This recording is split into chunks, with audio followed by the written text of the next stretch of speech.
Very sorry অনুভব, এটা ছাড়া আমার কাছে আর কোনো উপায় ছিল না তোমাকে আটকে রাখা। আমি প্রেগনেন্ট ভেবে কয়েকটা মাসে তুমি আমার কাছে থাকবে, শুধু আমার হয়ে থাকবে, আর তার মধ্যেই আমি লাজুকে ছড়িয়ে দেবো পুরোপুরি। করবো বলো? লাজুকে আমি বাড়িতে ভালো মানুষই দেখিয়ে এনে রাখলাম, কিন্তু তুমি আমাকে ভালো মানুষ ভাবতে পারোনি।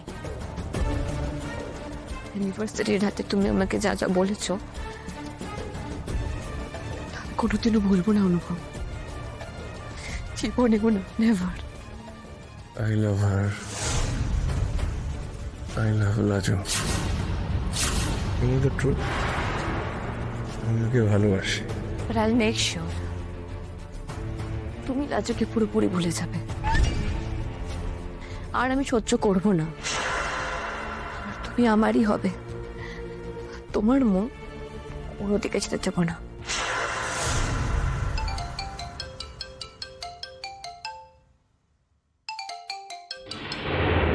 হ্যাঁ রুমা বলো। কিরে, কি হলো? স্যাম্পলটা কাজে দিল? 100% মা কাজে দিয়েছে। আমি অনুভবকে দেখিয়ে দিয়েছি, বাকি বাড়ির সকলকে জানানো বাকি আছে, ওদেরকে আমি জানিয়ে দেবো। ওবর না, তুই এক একটা এমন কাণ্ড করিস না মা, আমার কিন্তু খুব টেনশন হচ্ছে। শোনো মা, শুধু শুধু টেনশন করো না। হ্যাঁ, তোমাকে আমার একটা কাজ করে দিতে হবে। তোমাকে এই বাড়িতে বারবার বলতে হবে 5 মাস পর, মানে 5 মাস প্রেগনেন্সির পর আমি কিন্তু ওই বাড়ি চলে যাব। সে ঠিক আছে, তুই এ বাড়িতে আসবি বললে ওরা মানা করবে না, কিন্তু না, এবারে তুই অত বেশি রিস্ক নিয়ে ফেলছিস না? আমারও তাই মনে হয়। অ্যাকচুয়ালি আমি যাকে দেখাই না দাদা ভাই, ও আউট অফ টাউন। হ্যাঁ, বুধবার দিন ফিরবেন। আমি বৃহস্পতিবার দিন অ্যাপয়েন্টমেন্ট নিয়ে নিয়েছি, আমি ওদিনকে দেখিয়ে নেবো, অসুবিধা নেই। উনি এখানে নেই? না। সে কি কথা, কিন্তু বনলতা এতগুলো দিন ডাক্তার না দেখিয়ে থাকাটা তো ঠিক হবে না। না, তুমি একটা কাজ করো না বনলতা, তুমি ওই লাজু যার কথা কি জানো, ডক্টর মালবিকা না, তুমি একবার ওনাকে দেখিয়ে নাও না কালকেই, তারপর না হয় দেখা যাবে। কি বলো দিদি ভাই, আমি ঠিক বলছি না? একদম ঠিক। ওলাজু, কালই তুমি মালবিকা ম্যাডামের অ্যাপয়েন্টমেন্টটা নিয়ে নিও, কেমন?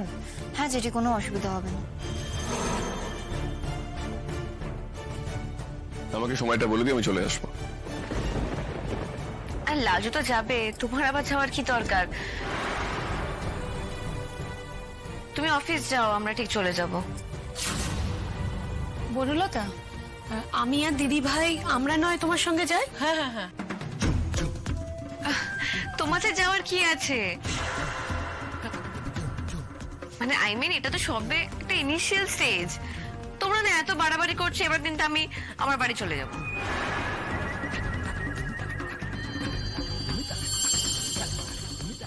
বনলতা, তুমি রাগ করো না, আসলে বাড়িতে এত বছর পর একটা সুখবর এসেছে তো, তাই সবাই ভেবে পাচ্ছে না কি করবে। তুমি এত রাগ করো না, এটাকে এনজয় করো না। সবাই মিলে তোমাকে প্যাম্পার করছে, আদর যত্ন করছে, দেখেছো, তোমাকে দেখে শুনে রাখছে, এটা এনজয় করো।